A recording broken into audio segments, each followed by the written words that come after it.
मध्य प्रदेश में चुनाव सर पर है और आरोप प्रत्यारोप का दौर भी चरम पर है। इसी क्रम में अटेर से कांग्रेस अधिकृत प्रत्याशी हेमंत कटारे ने दूसरी बार चुनाव आयोग के प्रेक्षक के माध्यम से अटेर विधानसभा अरविंद भद शिकायत दर्ज कराई है। अरविंद भदौरिया ने चुनाव आयोग में जो संपत्ति के संबंध में हलफनामा प्रस्तुत किया है वह गलत है।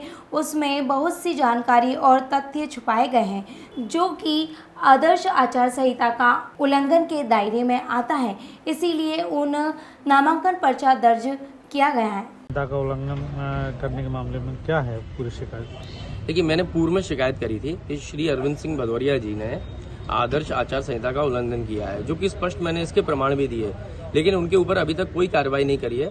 और मुझे लग रहा है कि जिले का प्रशासन उनको प्रोटेक्शन देने का काम कर रहा है और नियम विरुद्ध तरीके से बचाने का कार्य कर रहा है। इसलिए जो हमारे बाहर से ऑब्जर्वर साहब आए हैं, IAS है मोहम्मद रोशन साहब, मैंने उनको पुनः शिकायत करी है और मैंने कहा इसमें कार्रवाई होनी चाहिए।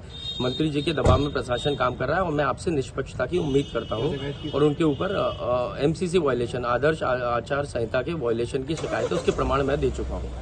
एक आपने आज 2 शिकायतें की हैं, एक कोई और शिकायत है आपने फार्म निरस्त करने वाली, वो क्या है? जी, मैंने दूसरी मांग ये करी है कि जो मंत्री अरविंद सिंह भदौरिया जी हैं, उन्होंने फॉर्म में कई सारी जानकारियां जानबूझकर छुपाई है, इसलिए उनका जो फॉर्म है विधानसभा नामांकन का, उसको निरस्त करके उनके ऊपर दंडात्मक कार्रवाई की जानी चाहिए।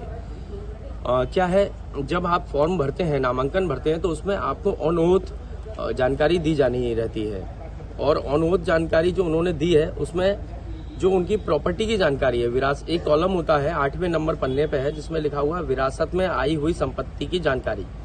उनके पास विरासत में संपत्ति आई है, इस बारे में उन्होंने निरंक और नहीं लिखा है, जबकि मेरे पास कुछ कागजी प्रमाण हैं जो मैंने दिए हैं कि इनके पास विरासत में आई हुई संपत्ति है जो इनके स्वर्गीय पिताजी के बाद चारों भाइयों में डिवाइड हुई थी। उसके मैंने खसरा खतौनी पूरे नंबर भी यहाँ पे प्रोड्यूस किए हैं और वो आप चाहेंगे तो मैं आपको भी दे दूंगा।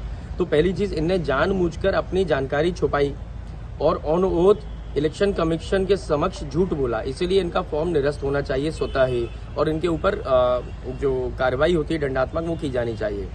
दूसरा पॉइंट ये है कि इनका वोट अटेर में है ही नहीं, ये इनका वोट है भिंड विधानसभा में।